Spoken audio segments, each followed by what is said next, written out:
gave one last thought I thought you may want to remember. I quote, social scientists have made links between a father's absence and his child's likelihood of being a dropout, jobless, a drug addict, a suicide victim, mentally ill, or a target of sexual abuse, such as incest. End quote. The links between a father's absence and drug addiction and joblessness. It's amazing how much we don't understand God. You know what God does? God will give you a command and never explain why. God told us, for example, do not eat fish without scale. That's all he says. Scientists have proven that every kind of fish that doesn't have scale have the highest concentration of mercury, which gives you cancer. God never explains it. He just says, don't eat any fish without scale. Now they finally found out that fish like catfish, tuna, without scale, they collect mercury. Do you know mercury is also the source of insanity? The concentration of mercury in your brain could actually lead you to psychological disorder. And God says, don't eat that. He doesn't say because you'll be psychologically demented. That's why the Bible says obedience is better than arguing with God. Now, here God simply gives another command. God says, obey me. Watch this. Now, I want you to remember who God's talking to, why he's talking to them, and what is his objective. What is God doing? God told Abraham, come out to me, be separated, and out of you I will make a nation. Everybody say nation. So God's purpose for calling Abraham was not to begin a religion. God never gave Abraham a religion. God says, Abraham, come out, Genesis chapter 12, verse 1, and I will make of you a great nation, and you shall be blessed. And through the nation I will bring out of you, all the nations of the world will also be blessed through what I do with you. In other words, I am going to create a model nation for all other nations to emulate. So God says to Abraham, I will give you a seed, it shall become a nation, and this nation shall be the nation that all nations will be blessed by, because they will use this prototype to measure all other nations. We know what happened. Abraham had a son, the son had another son, and that son had 12 sons, and it was known as the nation of the tribes of Israel. They disobeyed God, and God sent them into famine, and they went into Egypt, and it ended up with them becoming slaves, and they were no longer a nation. They were stripped of everything. They had no name, no property, no pedigree, no self-concept, no self-worth. They were stripped. And after 430 years, God spoke to a man named Moses, and he said, okay, I'm going to try one more time. Go and go get them for me. Bring them out of Egypt for me. And the same instructions. Take them to a place apart where it's just me and them, and I will make out of them a nation again. So God has 3 million people in the desert, and he's about to create a nation again. Listen carefully, please. God is about to build a country, a nation, a people. And he has Moses as the first prime minister, so to speak, to build this people. What is the first thing God did in building a nation? Write this down. The first foundation for nation building is law. Everybody say law. This is why it's important for you to understand the importance of law. Law creates culture. Say that with me. Law creates culture. Law creates society. Law creates community. What makes us a community is common laws. When we all agree to the same laws, we become a communion, a common unity, a community. So law produces a country. So God is giving Moses, the first lawgiver, instructions to build a country. Please hear me. What is God building? A country.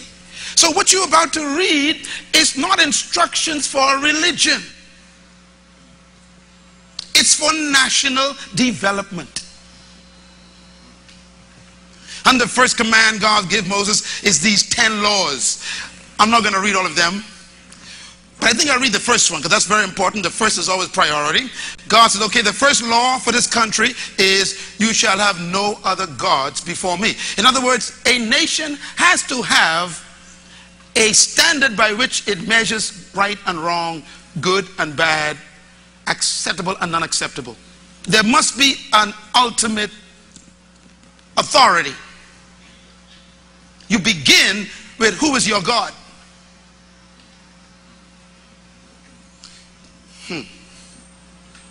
This is why when a nation has more than one God, it becomes no longer a nation. There is civil strife, confusion. But then God includes in national development another law. Here's the law. He says, honor your father and your mother. Now wait a minute. God is building a country and he's saying, if you're going to build a nation, you must honor your father and your mother. This is a national security issue. Oh, y'all hear me? If you follow God's laws, which are civic laws, cultural laws, penal laws, social laws, hygiene laws, you'll have a big, successful country. God said, Moses, I'm building a country. Tell everyone they must obey their father, their mother. They must honor their fathers and their mothers. This is national interest. When you disobey your father, you are against national development. When you curse your mother, you are an anti-social creature.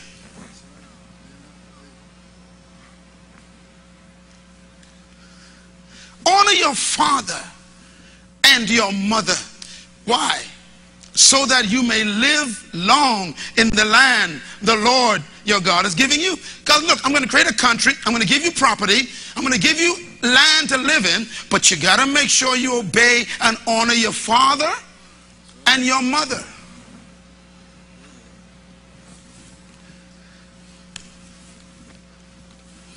Ephesians 6. Paul repeats it this way. Paul says, honor your father and mother. He's quoting, of course, the law, which is the first commandment with a promise. He says that it may go well with you and that you may enjoy long life on the earth. Notice God ties living long to honoring your father and mother. Can I suggest to you then that the opposite of the promise is what? Can anyone figure that out? What's the promise? That your days may be long if you do what? Honor your father and mother. So what will kill you? Dishonoring your father and mother. Now, let me tell you how God thinks, okay?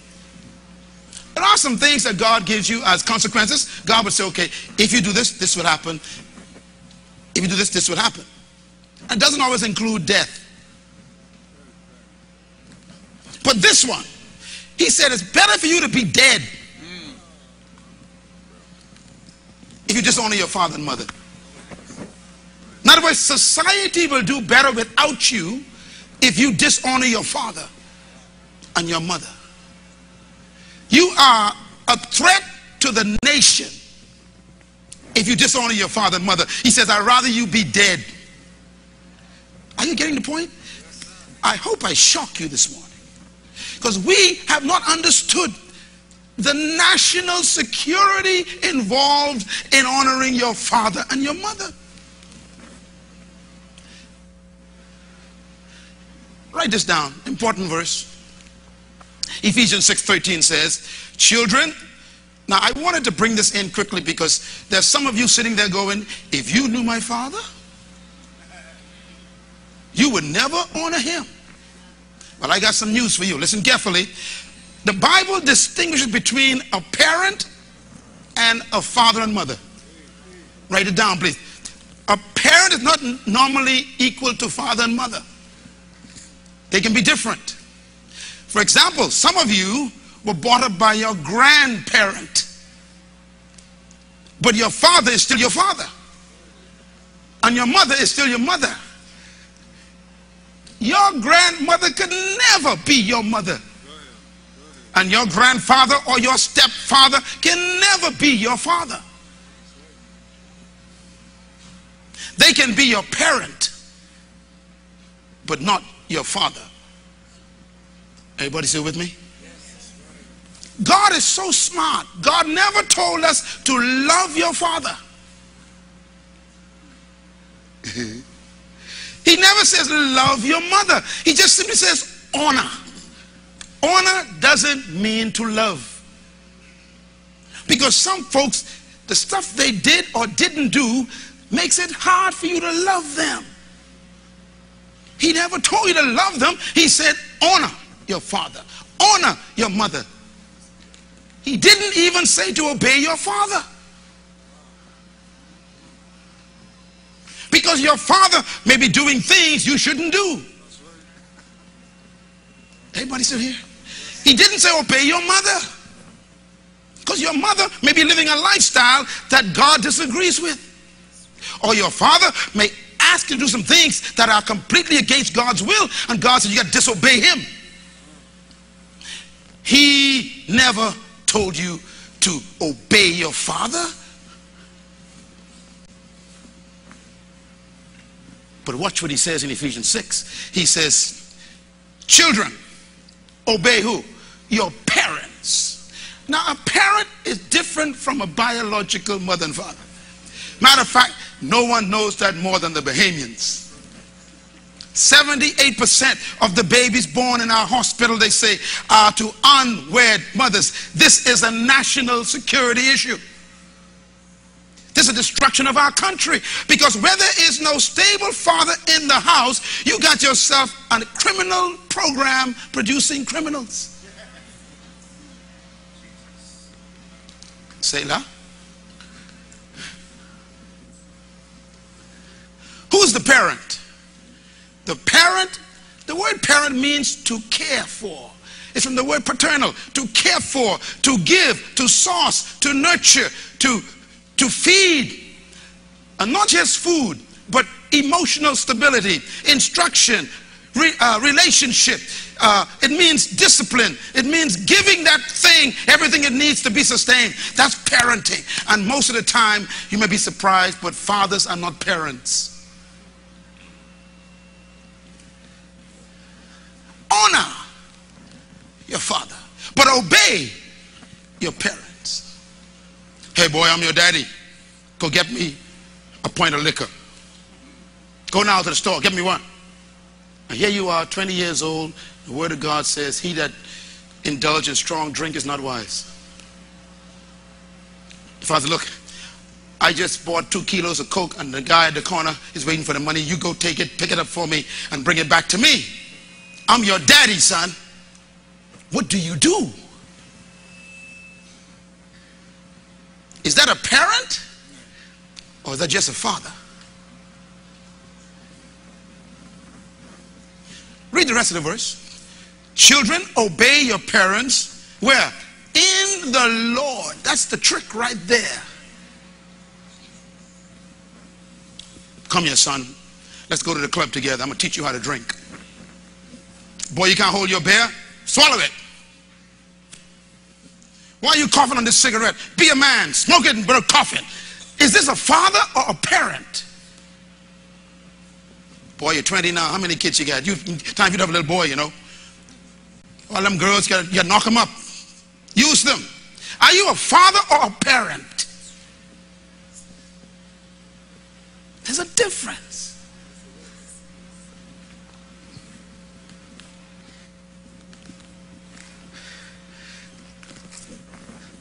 You know, I've seen fathers show up only at graduations. The mother brought the kid up for 18 years.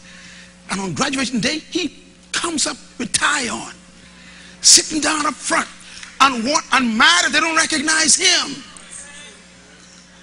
You're not a parent. What are you doing here? Looking for credit for things you never did. You're not a parent. What are you doing here? This is for parents. Getting quiet, eh? And some people say, well, you know, but he's the father. He should come. No. Sit in the lobby.